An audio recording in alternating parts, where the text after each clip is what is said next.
ఆడపిల్లల మీద ఏదో ప్రశాంత్ రెడ్డి గారికి ఏదో అవమానం జరిగింది.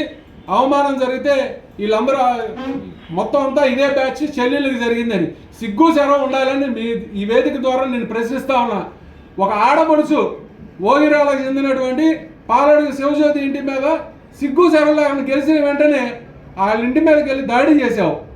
నువ్వు ఆపగలిగావా? రాజ్యలక్ష్మి అనేటువంటి వ్యక్తికి బడుగు బలహీన వర్గాలకు చెందిన వ్యక్తిని కొట్టారు. తలకాయ పగిలితే మేము పార్టీ తరఫున ఆదుకున్నటువంటి పరిస్థితి. నువ్వేమైనా ఆదుకున్నావా? నువ్వేమైనా స్పందించావా?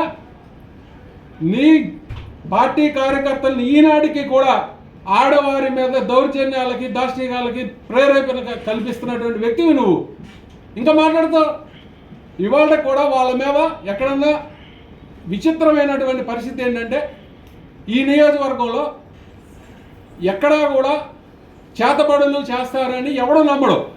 కానీ చేతబడులు చేశారు చేస్తున్నారు అనే అభియోగంతో ఒక మహిళ పట్ల నీ సామాజిక వర్గానికి చెందిన మహిళ పట్ల నువ్వు అక్రమంగా కేసులు పెట్టించి తరలిస్తున్నావు అంటే నీ యొక్క దౌర్జన్యం ఏంటి? నీకు ఎంతకన్నా దౌర్జన్యం కావాలా? ఎంతమంది మీద నువ్వు చేసావు? 2023 సంవత్సరంలో ఎక్కడో కోనా కిషోర్ అనే కాపు సామాజిక వర్గానికి చెందినటువంటి వ్యక్తి 23లో సంఘటన జరిగితే 25లో ఎస్సీ ఎస్టీ అట్రాసిటీ కట్టించావు. నీకన్నా దుర్మార్గుడు ఎవరైనా ఉంటాడా? రైతు బజార్లో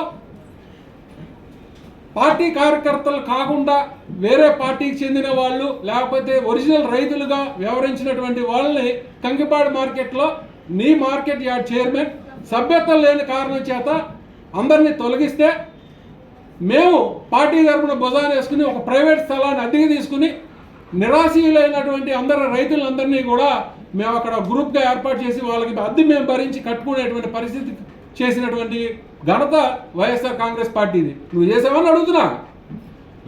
ఒరిజినల్ రైతులందరినీ బయటికి తోలేవు. ఇంకా మేము సిగ్గు సెర లేకుండా మాట్లాడుతున్నావు. కూతవేతి దూరం బందర్ రోడ్డు ఏమంటే నువ్వు తరలి వెళ్తుంటే ప్రతి ఒక్క మానవుడు చూసేటువంటి పరిస్థితి. ఇరిగేషన్ కెనాల్కి సంబంధించినటువంటి ఆక్రమణ, ఇరిగేషన్ బండ్కి సంబంధించినటువంటి బందర్ రోడ్డు ఏమంట నువ్వు ఒక రైతు బజార్ నిర్వహించాలనుకున్నావు. దానికి పర్మిషన్ ఉందా? ఇరిగేషన్ డిపార్ట్మెంట్ వాళ్ళు మీకు ఏమన్నా పర్మిషన్ ఇచ్చారా? పర్మిషన్ లేదు. మున్సిపాలిటీ పరిధిలో ఉంది. మున్సిపాలిటీ పరిధిలో ఏమైనా ఇచ్చారా మీకు? అది లేదు. అది మార్కెట్ యార్డ్కి సంబంధించినటువంటి వ్యవస్థ పని. నిర్వహించాల్సింది ఎవరు? రైతు బజార్లు నిర్వహించాల్సింది ఎవరు? మార్కెట్ యార్డ్ సంబంధించినటువంటి డిపార్ట్మెంట్. వాళ్ళ దగ్గర పర్మిషన్లు ఉన్నాయా?